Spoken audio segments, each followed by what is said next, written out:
Hello दोस्तों, आज हम सुनेंगे साईं बाबा की व्रत कथा और विधि।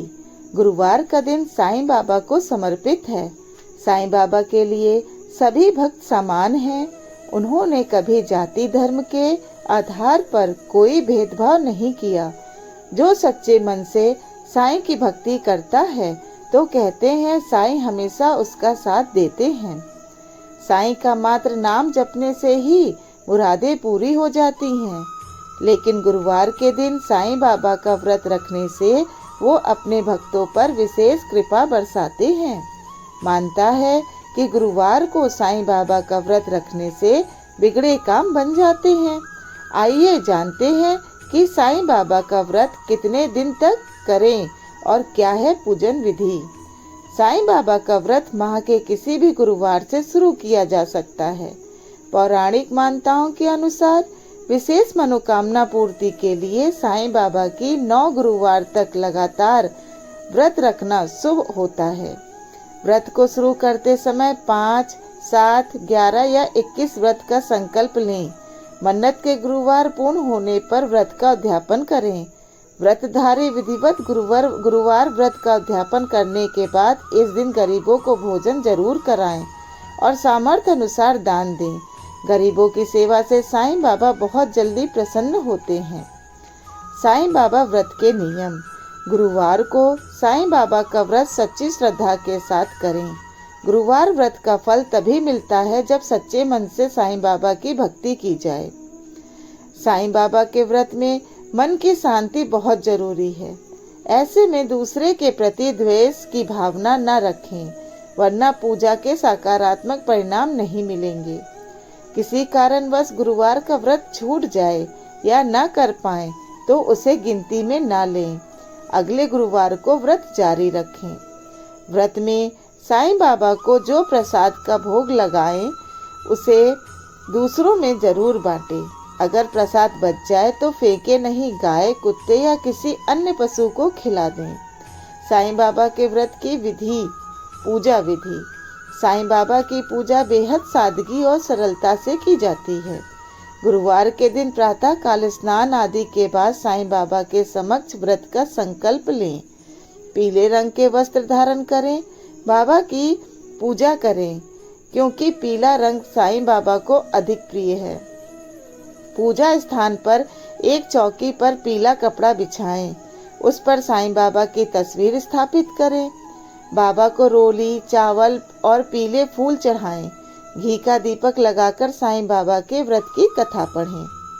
साईं बाबा को पीले रंग की मिठाई जैसे बेसन के लड्डू का भोग लगाएं और इसके साथ ही खिचड़ी का भोग साईं बाबा को अति प्रिय है।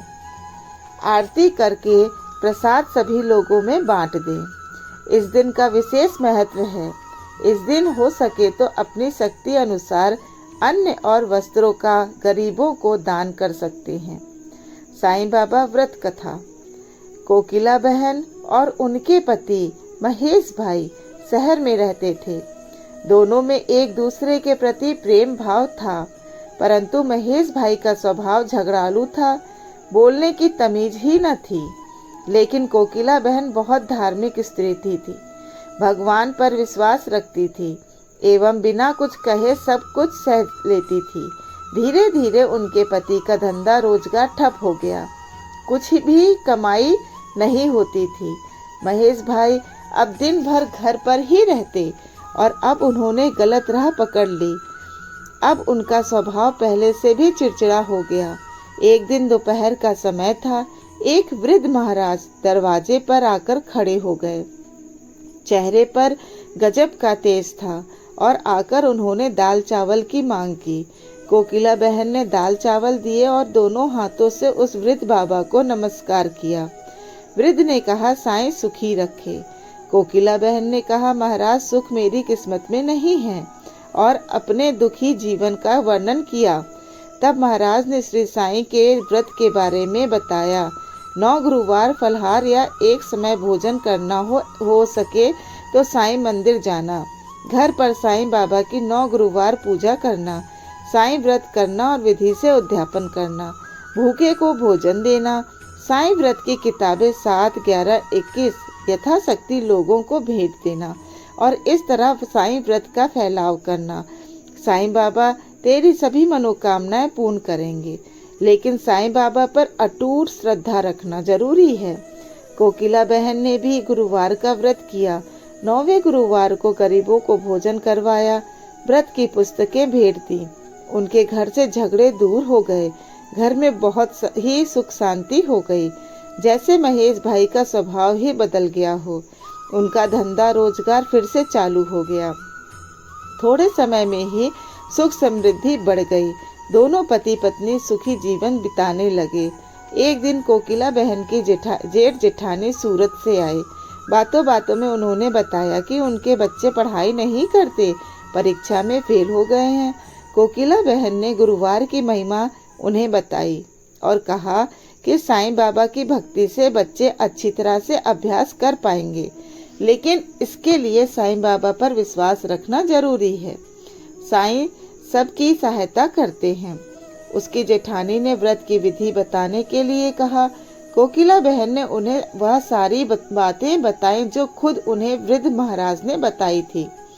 सूरत से उनकी जेठानी का थोड़े दिन में पत्र आया कि उनके बच्चे साईं व्रत करने लगे हैं और बहुत अच्छी तरह से पढ़ते हैं। उन्होंने भी व्रत किया था और व्रत की किताबें जेठ जी के ऑफिस में दी थी। इस बारे में उन्होंने लिखा कि उनकी सहेली की बेटी की शादी साईं व्रत करने से बहुत ही अच्छी जगह तय हो गई है। उनके पड़ोसी का गहनों का डिब्बा न जाने कहां से वापस मिल गया। ऐसे कई अद्भुत चमत्कार हुए हैं। कोकिला बहन ने साईं बाबा की महिमा महान है यह जान लिया था। हे साईं बाबा जैसे सभी लोगों पर प्रसन्न होते हैं, वैसे हम पर भी होना। धन्यवाद।